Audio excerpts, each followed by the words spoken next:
Hi. Death is not the greatest loss in life. Loss is when life dies inside you while you are still alive.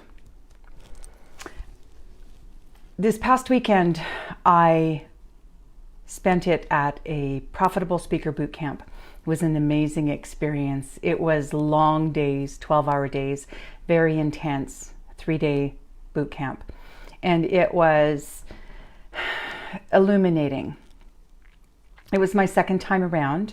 I've been speaking for about a year now, including doing my Facebook Lives. And I've grown, and I can see how I've grown. Other people can see how I've grown. I've not just grown in my speaking abilities, but I've grown within myself.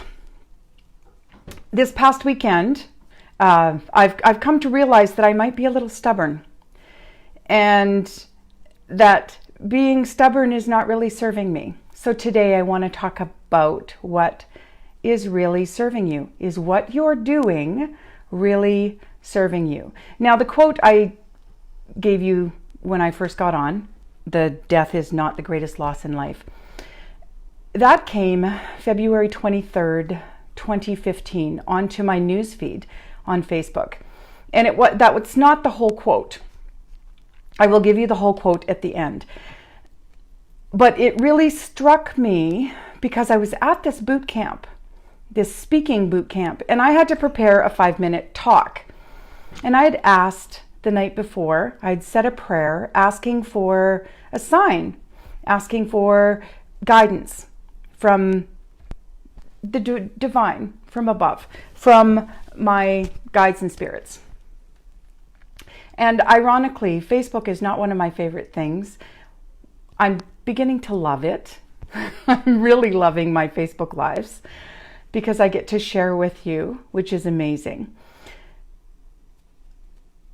But I don't understand all the ins and outs. I'm not a techie. All of the technology stuff does not come very easily to me. So it's a bit of a struggle to figure out how everything works. But at this boot camp, so I did the prayer asking for guidance, and I woke up in the morning and I thought, wow, my dream showed me nothing. That's not what I was looking for. So I did my usual routine. I ate breakfast, I got ready, showered, brushed my teeth, put on makeup, got ready for the day. And I opened my Facebook to check that out as I normally do, and there was this quote. And at the end of the quote, it said, "Death is not the greatest loss of life." And I looked down because I want to make sure to quote it properly, because it's quite a powerful thing. So that gave me the inspiration for my 5-minute talk. And my 5-minute talk really focused on how we never know when our life is going to change. It can change in a heartbeat. So this quote came through February 23rd, 2015. And at that time, I was with a new man and we were madly in love. It was a wonderful experience. We had just moved in together. We were dancing every weekend. It was an unexpected relationship, but we were both so happy. Little did we know, in all that joy we were experiencing, that 5 months later, he would be dead. He had not been feeling well, and he continued to go to the doctor. He would go to the doctor and say, "Hey, I'm not feeling well." They'd say, "Oh, well, it's probably blah, blah, blah. Here, take this." And he'd do that. We actually ended up at the hospital a couple of times where he just needed fluids, where they pumped him full of fluids and he felt better. And by the middle of June, I said, that's enough. We need to make something happen. His job, he was on contract, his job came to an end. So he went to the doctor, and the doctor said, "Well, I think you have pneumonia." So for the next couple of weeks, they pumped him full of antibiotics. By the end of the 2 weeks, he was not feeling better. So just before July, I insisted that he go to the hospital. He needed more help than his doctor was providing. So we took him to the hospital, and his doctor agreed. And 2 weeks later, he was dead. There was no time for reflection. It happened so quickly. We were literally just, I was literally just functioning on adrenaline, I guess. I was doing what I had to do. And a week later, so that was big. I'd lost the new love of my life, and it was devastating. It was horrible. It was the end of the new life we were just starting. A week later, I lost my job. And I had to move because we were living together at his place, and we hadn't been together long enough for me to have any claim on anything. So I had to move back to my place, which I had been in the process of disposing of. So thank goodness I had not. So I'd lost my love, I lost my job, I lost my home. And then a few months later, I lost contact with my sister. At the same time, my daughter was in the midst of changing her life, and there was little contact with her.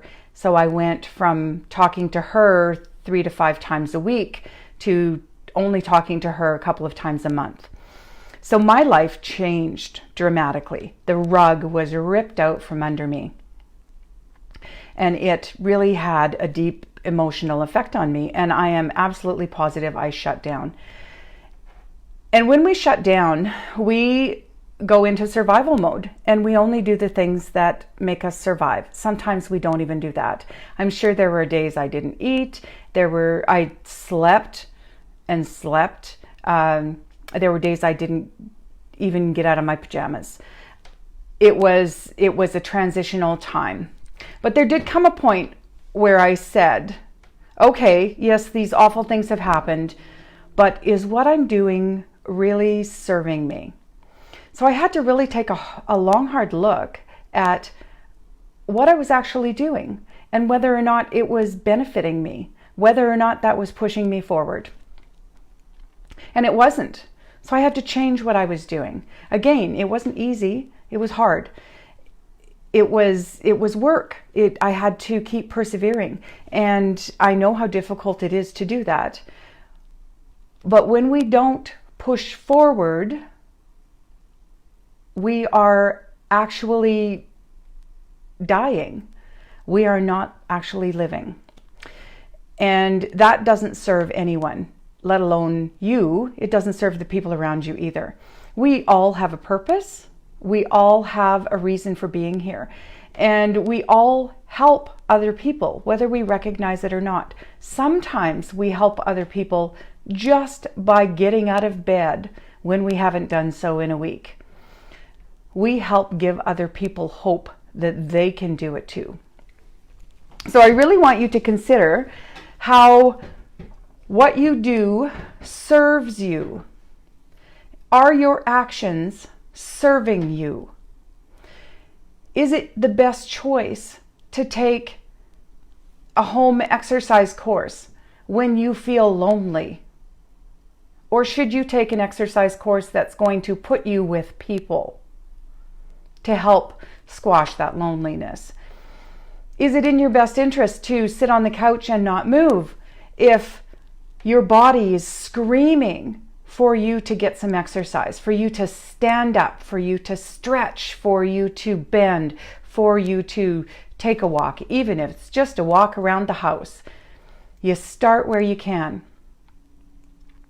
Take a look at what you do and ask, is this serving me? In business as well. Do you have a business plan? Even if you don't, are the actions you're taking today serving you? Is not asking someone for something that you need serving you? So at the beginning I said I discovered I was stubborn. My daughter has known this for years, and she would say, I'd say, no, I don't think I'm stubborn. I'm the most compliant person I know. I bend for other people all the time. How can I be stubborn? And she said, well, you're being stubborn right now. I would say, no, I'm not. So I actually recognized that I was stubborn, and my stubborn does not serve me. So I'm going to keep an eye on how I behave. And if I'm being stubborn, I'm going to ask, is this stubborn serving me? If it's not serving me, I need to quit doing it. And I'm not saying that it's going to be easy. I'm saying that it's necessary. If what you're doing is not serving you, you need to stop doing it. So I would like to give you the rest of the Facebook quote because it's pretty powerful. Take chances. Tell the truth. Learn to say no. Spend money on things you love. Laugh until your stomach hurts. Dance, even if you're bad at it. Pose stupidly for those photos. And be childlike. The moral: death is not the greatest loss in life. Loss is when life dies inside us while we are still alive. For me, that was pretty powerful. I don't want life to die within me. It has several times. Once when I got divorced, once when I lost my love and my job and my home. There was a whole series of things. For some of you, it's loss of mobility. For some of you, it's loss of independence. For some of you, it's loss of people around you and you feel lonely. Please don't let those losses stop you from living life. We only get one. Here, right now, in this body. And we do not know when that life is going to end. Maybe you've had a near-death experience already. Maybe you've been in a bad car accident where you weren't really going to die, but it took a long time to recover. Maybe you had surgery and it didn't go as planned, and now you have a disability, or you're not as able-bodied as you used to be. Learn how to move forward. We are living less and dying longer. Don't be the people who are dying longer. Find a way to move forward with your life. This life was meant to be experienced. It was meant to be joyful. It was meant to be learning and thoughtful and happy. So dance while you can dance. And even if you can't stand up, you can still move your arms. Get a little movement in your life. Get a little life in your life. And keep moving forward.